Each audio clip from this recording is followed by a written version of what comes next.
بسم اللہ الرحمن الرحیم۔ عراق کا ایک بزرگ جس نے رزق حلال کمانے کے لیے تجارت جیسا مبارک پیشہ اپنایا ہوا تھا، وہ ارد گرد کے دیہاتوں سے مختلف اجناس خرید کر گودام بھر لیتا اور پھر ہر علاقے کی ضرورت کے مطابق اس کی منڈیوں میں اجناس سپلائی کرتا اور جائز منافع حاصل کر کے اپنے بیوی بچوں کی کفالت کرتا تھا۔ چنانچہ ایک سال اس نے حسب عادت مختلف اجناس خریدی اور کرائے کے اونٹوں پر لدوا کر اپنے ہم وطن تاجروں کے ہمراہ تجارتی سفر پر روانہ ہو گیا اور لکودک صحرا اور سنسان جنگلات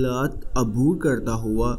دیگر شہروں کے منڈیوں میں جا پہنچا اور وہاں اس نے اپنے ساتھیوں کے ساتھ مل کر اپنا مال فروخت کیا۔ اس کی تجارت میں اللہ تعالیٰ نے برکت عطا کی اور اسے بہت سے منافع حاصل ہوا۔ جب اس کے ساتھیوں نے اس کا وافر منافع دیکھا تو ان کی نیت بدل گئی اور انہوں نے آپس میں مشورہ کر کے اسے ٹھکانے لگا دیا اور منافع کی رقم آپس میں بانٹ لی اور واپس آ گئے اور اپنے اپنے گھروں میں آرام سے رہنے لگے۔ مرحوم تاجر کے نوجوان بیٹے نے جب انہیں دیکھا تو ان سے اپنے باپ کے متعلق دریافت کیا تو انہوں نے اسے جواب دیا کہ وہ فلاں شہر میں فوت ہو گیا تھا اور ہم نے اسے نہلا کفنا کر اور جنازہ پڑھوا کر وہاں کے مقامی قبرستان میں دفن کر دیا تھا۔ جب اس نے اپنے باپ کے راس المال اور منافع کے متعلق پوچھا تو انہوں نے جواب دیا کہ ہمیں اس کے مال کی کچھ خبر نہیں کہ اس نے کون سی منڈی میں فروخت کیا اور اس سے حاصل ہونے والی رقم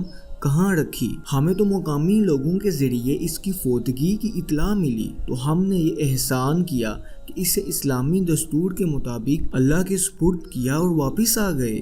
نوجوان کو ان کی باتوں پر یقین نہ آیا، چنانچہ اس نے قاضی کوفہ شریح بن حارث کندی کی عدالت میں استغاثہ دائر کر دیا کہ ہمارے باپ کی گم شدگی کا کھوج لگانے کے لیے ان تاجروں کی تفتیش کی جائے اور ہمیں اصل صورتحال سے آگاہ کیا جائے۔ قاضی شریح بن حارث کندی نے متوفی کے نوجوان بیٹے کی درخواست پر انہیں طلب کیا تو وہ عدالت میں پیش ہو گئے اور اپنی صفائی میں قسمیں کھا کر بری ہو گئے۔ نوجوان کو ان کی قسموں پر خاموش ہونا پڑا لیکن اس کا دل مطمئن نہ ہوا اور اس نے امیر المومنین سیدنا علی المرتضیٰ رضی اللہ تعالیٰ عنہ کی عدالت عالیہ میں اپیل دائر کر دی تو آپ رضی اللہ تعالیٰ عنہ نے انہیں بذریعہ پولیس طلب کر لیا اور ہر ملزم پر دو پولیس والے متعین کر دیے اور انہیں حکم دیا انہیں الگ الگ کمروں میں بند کر دیا جائے اور ان کو آپس میں بات نہ کرنے دی جائے۔ اس کے بعد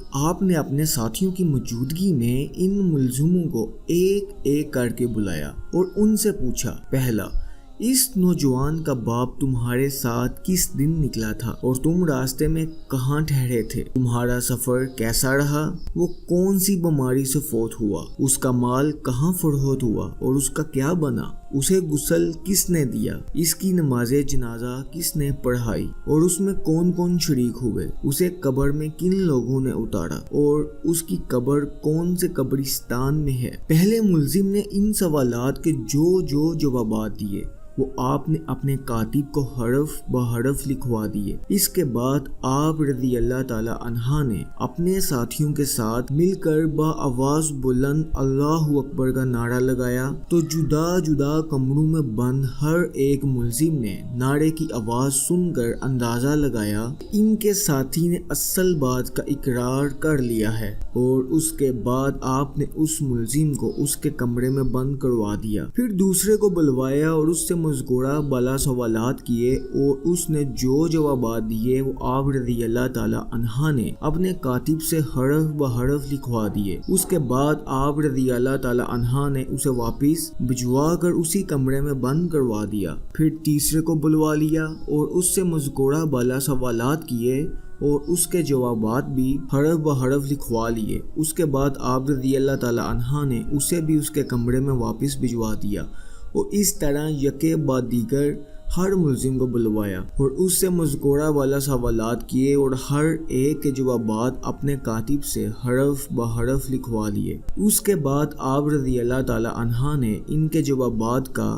ایک دوسرے کے جواب سے موازنہ کیا تو پتہ چل گیا کہ ہر بعد والے ملزم نے پہلے ملزم سے مختلف جواب دیا ہے۔ اس کے بعد آپ رضی اللہ تعالی عنہ نے پہلے ملزم کو بلایا اور اسے دھمکی دی اور کہا، اے اللہ کے دشمن، مجھے تیرے ساتھیوں کی تفتیش سے تیرے جھوٹ اور دھوکے کا پتہ چل گیا ہے اور تجھے سچائی کے سوا کوئی چیز سزا سے بچا نہیں سکتی۔ یہ کہہ کر آپ رضی اللہ تعالی عنہ نے اور آپ کے ساتھیوں نے بلند آواز سے اللہ اکبر کا نعرہ لگایا اور اسے واپس اس کے کمرے میں بند کروا دیا۔ جب اس کے ساتھی ملزموں نے یہ نعرہ سنا تو انہیں اس بات میں شک نہ رہا کہ ان کے ساتھی نے اصل سازش بے نقاب کر دی ہے۔ اس کے بعد آپ رضی اللہ تعالی عنہ نے ایک اور ملزم کو اپنے سامنے بلوایا اور اسے سنگین سزا کی دھمکی دی تو اس نے صحیح بات کا اقرار کرتے ہوئے کہا، اے امیر المومنین، میں تو اپنے ساتھیوں کی اس گھناؤنی سازش میں مجبوراً شریک ہوا تھا۔ اس ملزم کے بیان کے بعد جب دیگر ملزموں کو باری باری بلایا گیا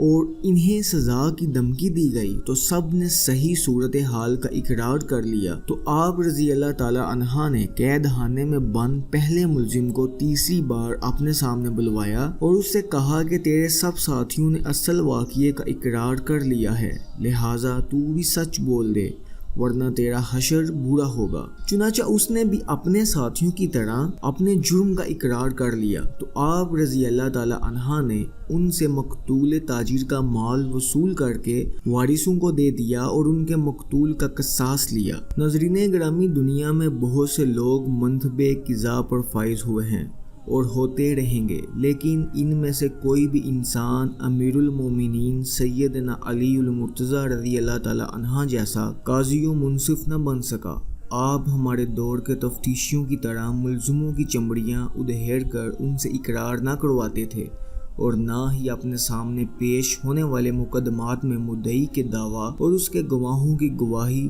اور مدعا علیہ کی قسم پر انحصار کرتے تھے، بلکہ آپ حقیقت تک رسائی حاصل کرنے کے لیے دقیق فہم و فراست سے کام لیتے اور بے مثال طرز تفتیش سے دودھ کا دودھ اور پانی کا پانی کر دیتے تھے۔ اگر ہمارے دور کے تفتیشی افسران اپنے آپ کو جہنم کے پل پر کھڑا تصور کر کے ان کے طرز تفتیش کی پیروی کرنا شروع کر دیں تو بہت سے بے گناہ انسان مذہبی متعصب اور کرپٹ مصنفین کے ظالمانہ فیصلوں کی بینڈ چڑھنے سے بچ جائیں گے۔ امیر المومنین سیدنا علی المرتضیٰ رضی اللہ تعالی عنہ نے نہ صرف یہ کہ مقدمات کی تفتیش کرنے کا ماہر تھے بلکہ آپ حق کے ساتھ فیصلہ کرنے میں بھی بے نظیر شخصیت تھے۔ امید کرتا ہوں کہ آپ کو آج کا واقعہ اچھا لگا ہوگا۔ اگر آپ کو یہ سٹوری اچھی لگی ہے تو اس کو آگے شیئر کیجیے، ہمارے چینل کو لائک اور سبسکرائب کر دیجیے۔ آج کے لیے اتنا ہی، اللہ حافظ، اللہ نگہبان۔